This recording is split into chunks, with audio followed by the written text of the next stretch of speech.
अगले क्वेश्चन पे ध्यान दें तो 10x की वैल्यू दी गई है, आप देख पा रहे हैं कितनी दी गई है, -5 डिवाइड बाई 12। हमसे बोला गया है कि x इस बार सेकंड क्वाड्रेंट में है। ठीक है भाई, सेकंड क्वाड्रेंट में है, तो बाकी के हमें ट्रिग्नोमेट्रिक रेशियो बताना है। ठीक है, देखिए कैसे करेंगे। Plus x, axis minus x, उसके बाद प्लस वाई माइनस वाई, ये first quadrant, second quadrant, third and fourth. इस बार पॉइंट जो है वो सेकंड क्वाड्रेंट में है, तो मान लेते हैं कि यहाँ कहीं वो पॉइंट है। यहाँ से इसको मिला करके और एक राइट एंगल ट्रायंगल बनाने का प्रयास करते हैं, मतलब ये H हो जाएगा और एक एंगल यहाँ पर X मान लिया जाए तो ये B और ये P हो जाएगा। उसके बाद हम अगर देखें यहाँ पर कि 10x पता है -5 डिवाइड बाई 12, इसका मतलब हमें P डिवाइड बाई B पता है।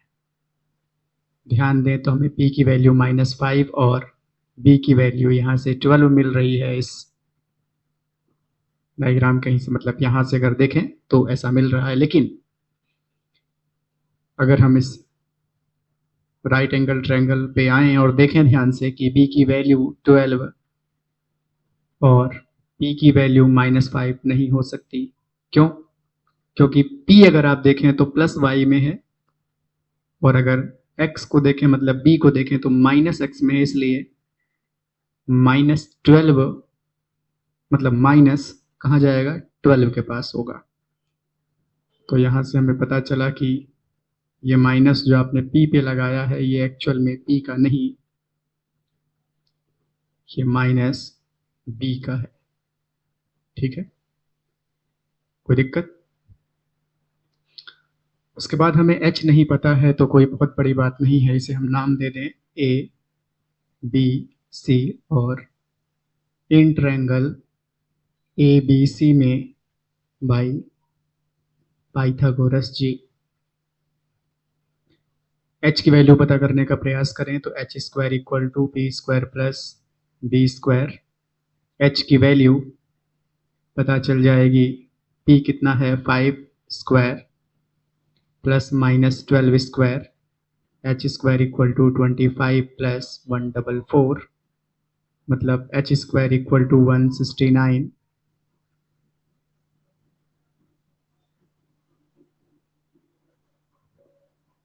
यहाँ से हम h की वैल्यू निकालने का प्रयास करें तो प्लस माइनस √169, जहाँ से h की वैल्यू ±13 आएगी।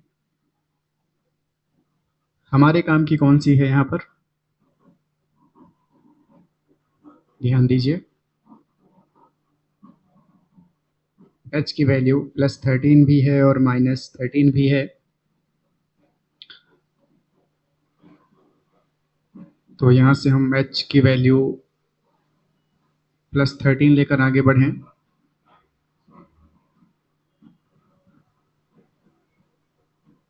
कितना आ जाएगा जरा ध्यान दीजिएगा। तो अब साइन x की वैल्यू पता कर लें। यहाँ पर कितना आ जाएगा, देखिए sine x equal to P divide by H, मतलब p की वैल्यू 5 डिवाइड बाई h की वैल्यू 13। उसके बाद कॉस x पता कर लें, कितना हो जाएगा b divide by h, b मतलब -12 डिवाइड बाई h मतलब 13। उसके बाद 10 तो हमें पता ही है, कॉसिक x मतलब 1/sin x, और साइन कितना है 5 डिवाइड बाई 13, तो 13 डिवाइड बाई 5। उसके बाद sec x कितना हो जाएगा h बाई बी, या आप 1/cos भी अगर लिखना चाहते हैं लिख सकते हैं, मतलब -13 डिवाइड बाई 12। उसके बाद cot x, इसका मतलब 1/10x, और 10x कितना है -5 डिवाइड बाई 12, तो मतलब -12 डिवाइड बाई 5। कोई दिक्कत यहाँ तक?